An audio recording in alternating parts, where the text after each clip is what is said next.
I really enjoy little traditions within a subculture, and I think one of our traditions in the RPG scene is the Halloween one-shot.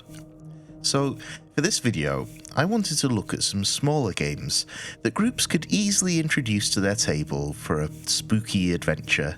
Not massive hardbacks that require big reading investments, and not the same game you usually play but with a spooky skin. Just something different you can easily pick up and try out for a session or two. So, I've picked out a few of the zines folks have sent me recently to look at. To be clear, I didn't pick them based on how psychologically scarring they are or anything like that. I feel like the seasonal one-shot is more about a bit of silly fun with spooky tropes than actually being terrified. I just picked things that looked fun and tropey. So, here are my picks.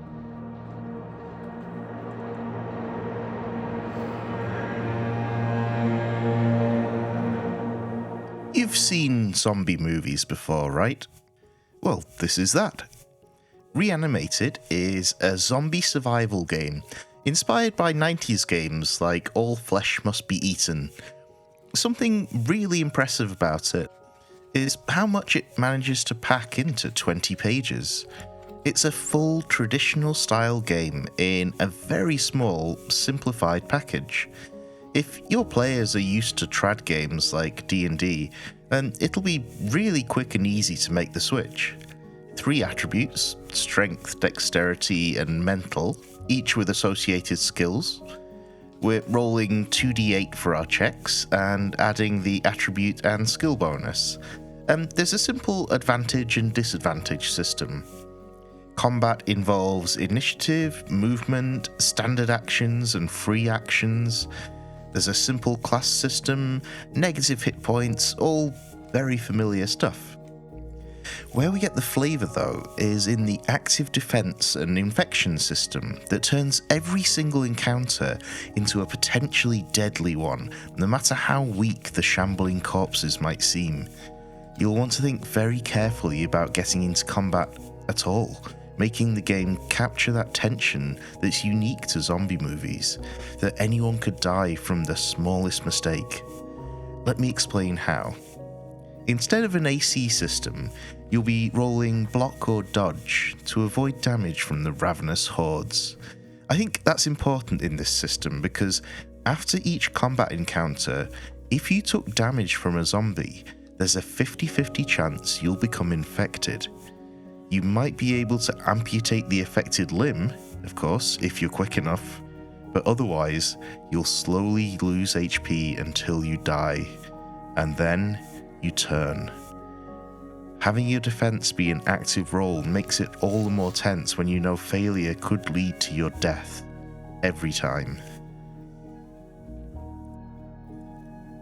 Now, this simple system is already fairly well suited to one-shots. It's quite setting neutral and wants you to experiment beyond the Walking Dead formula. It has rules for a lot of interesting types of undead, so you could play a kind of Left 4 Dead video gamey session with waves of weak mobs supported by special infected, or you could play a Wild West survival story where your town is under siege by intelligent vampires. Get creative. But here's where I think you could really push the envelope with this supplement, Join Their Ranks. Join Their Ranks has rules for playing beyond death, so that succumbing to the infection isn't the end of the game or your character's story. Once you die, you gain some death points to spend on the abilities of your risen character. What happens next really depends on your table. You could rejoin the living players as a unique undead character.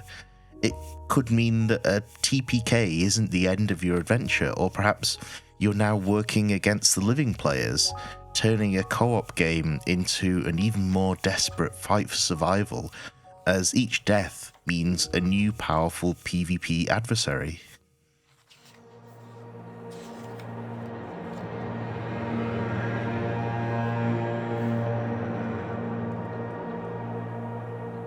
You've seen slasher movies before, right?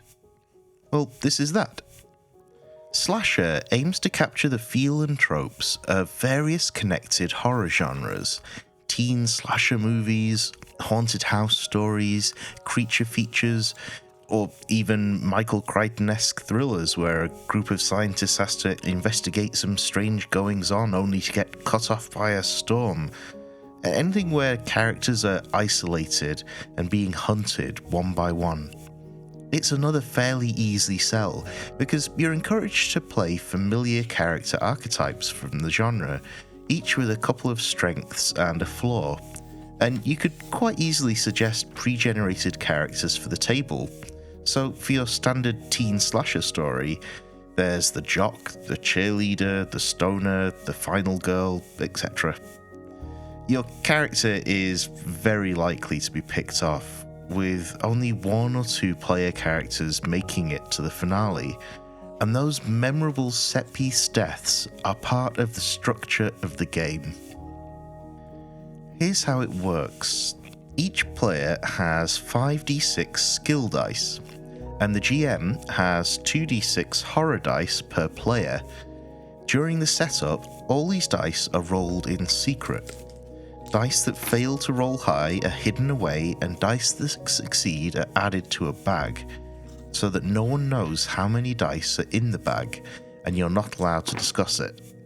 You'll need quite a lot of dice for this game, 7d6 for each player, with 2 of them clearly distinguishable. And when you face a threat, you draw dice one at a time until you have an equal number of skill dice to the difficulty, plus possibly some horror dice. You roll them, and any that fail get hidden away, and any that succeed are re-added to the bag. The number of failures you got denotes how narrowly you escaped the threat, and maybe what it costs you. You'll notice that the bag will eventually run out of dice, and if you draw the last one, you're now fighting for your life. If you roll a single failure at this point, you die, and you'll need to work with the group to narrate a suitably gruesome and memorable death. The bag gets reset, and the game continues. During all this, any horror dice that roll successfully are set aside as progress trackers, how close you are to overcoming the threat, and they're not re-added to the pool. So eventually you'll gain the progress required to enter the finale, where you've uncovered some truth about the threat that's stalking you and have a chance to defeat it. A single horror die is added to the bag. If you find it, and it rolls a success, you manage to overcome the threat once and for all. If it fails, well, you'll just have to survive until the next reset. Good luck. You'll need to play into the tropes a bit for this game to work. You want your players to split up, investigate creepy noises, try to get the power back on, that kind of thing.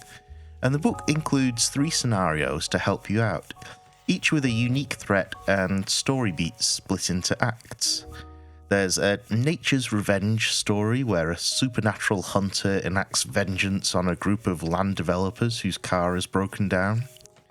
There's the final stage of a fantasy dungeon crawl, where the players thought they had beaten the cultists, but trapped in the dark they discover the true threat that was awoken in the depths.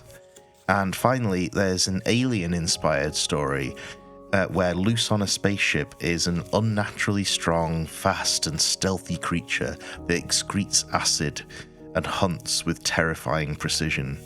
You'll play space truckers, marines, androids or corpos, and one of you might be working against the others.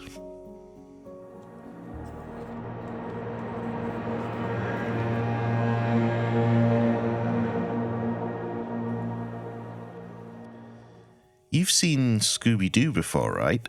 Well, this is that. The Haunting of Cliff Cove invites you to be a meddling kid, or perhaps their strangely sapient sidekick. You'll ride in a minivan, play gigs, and solve spooky mysteries. You can think of this scene as being 4 booklets.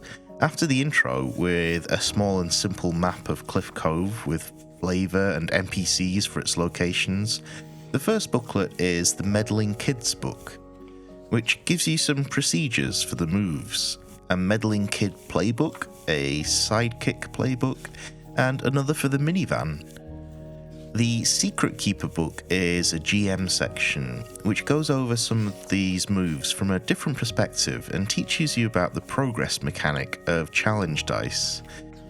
Then at the back, there are 2 more booklets with sample adventures, the Pizza Parlor of Count Dracutron and Nerds and Black Leather. The adventures have an interesting murder mystery format where you first establish your character's relationships with 6 suspects and/or victims, and the GM can roll on that list to choose the first victim and then again for the killer. The mechanics are inspired by narrative-first games, so if you're familiar with things like Blades in the Dark, you should get the idea. In fact, The Haunting of Cliff Cove is apparently adapted from Bump in the Dark by Jex Thomas. Having said that, I found the progress mechanic a little tricky to parse at first. It kind of requires reading both the player and the GM section at the same time, and as a little criticism, the editing hasn't caught some of the inconsistencies in the technical language, like the players section referring to haunting dice instead of challenge dice, and the GM section referring to critical successes, but the players section not mentioning it. But here's my attempt at an overview. The GM starts the game with around 12d6 challenge dice. When the players attempt something risky, they can either just say, yes, that happens, or throw down a challenge. The GM sets a difficulty and rolls that many challenge dice. Switching over to the player's perspective, we'll forget the challenge dice for the moment. You're building a pool from your traits, bonds, equipment, etc. to overcome the risk. Like many Forged in the Dark games, you're only worried about what the highest numbers you rolled were, and there are degrees of success that achieve different things. So if your highest die was a 5 or 6, you succeed the action with no consequence. If it was a 3 or 4, the situation becomes more complex and the GM picks an escalation to throw at you. If the highest was 1 or 2, then things go badly for you and you'll have to face the consequence. There's a few suggested, and one is the freak out option, a really fun little mechanic that'll compel you to flee or maybe disappear down a trapdoor or something, splitting the party in true Scooby-Doo fashion. But what about those challenge dice? Well, put very simply, your highest die rolled reduces the value of the highest challenge die, potentially bringing it to 0 and out of the game. If there are still challenge dice left on the table, you still have work to do to overcome this obstacle. So you can see that as you progress through challenges, eventually the GM will run out of challenge dice, and once you're in the final showdown, the GM can't recover anymore, setting the difficulty of that final challenge. So you could do the classic Scooby-Doo thing of revealing the mask and dispelling the superstition, or, as the adventures suggest, lean into the spooky elements and have them be real.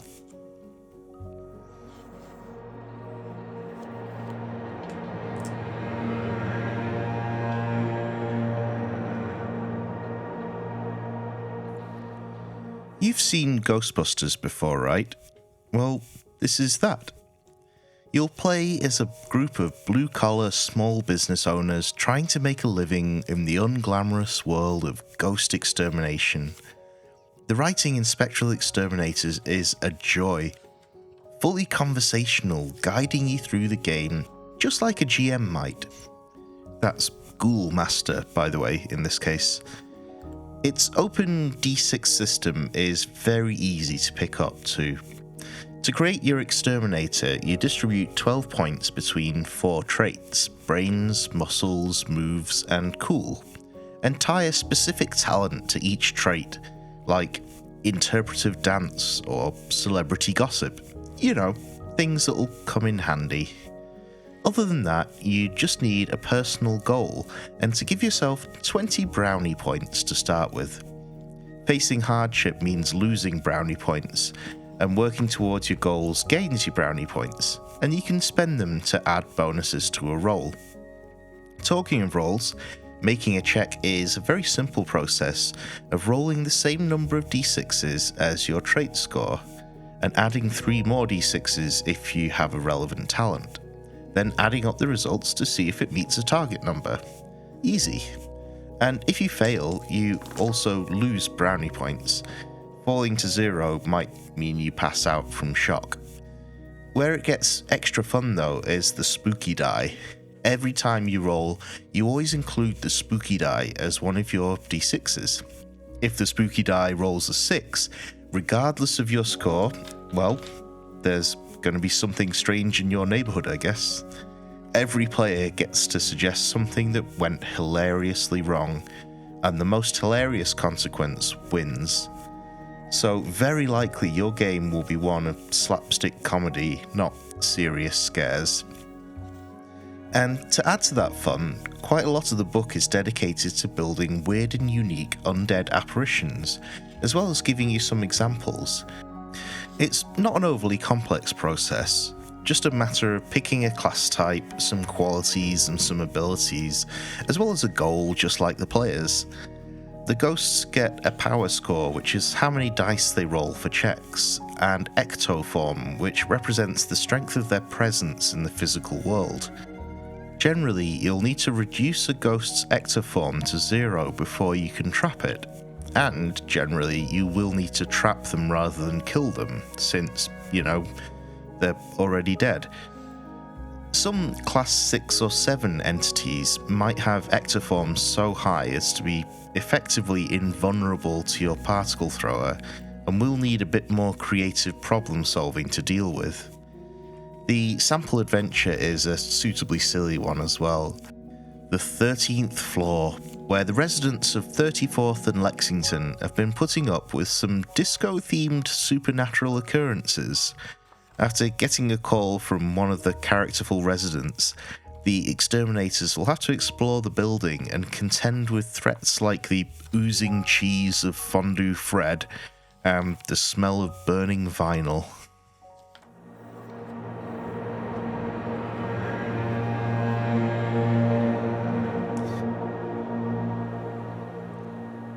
Sometimes these reviews are really just my thinly veiled attempt to connect with the community. This is one of those times. I'm a bit of an outsider to the whole spooky month thing. We don't really get trick-or-treaters. I don't buy sweets or put up decorations or have anything to do with pumpkins. As an adult, my only real experience with Halloween stuff has been role-playing events. Even before I really got into tabletop games, I'd run Halloween one-shots in MMOs. And of course, the gaming club I used to be in would run spooky one-shots all autumn. It was always the same game though. It was always D&D, but with more ghosts and witches than normal. I would have loved it if a GM at that club had said, "I've got a different game for us this week, something perfect for our Halloween game, and don't worry, it's simple, you'll pick it up as we play." And when someone asks, "What's it about?"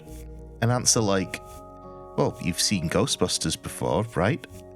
is an immediate hook. It's interesting that every single one of these zines manages to condense the rules into just 20 short pages. It doesn't take long at all to get to grips with as a GM, especially if you're familiar with some of the underlying systems. And each one has a sample adventure, or in the case of Reanimated, it's in the supplement. I doubt it would take more than an hour between an experienced GM first picking up the book and being ready to play. And in the case of players, all of these can be taught at the table during the game. And each of them has that strong hook that tells a prospective player immediately what to expect. You've seen zombie films, you've seen slasher films, you've seen Scooby-Doo, or you've seen Ghostbusters, right?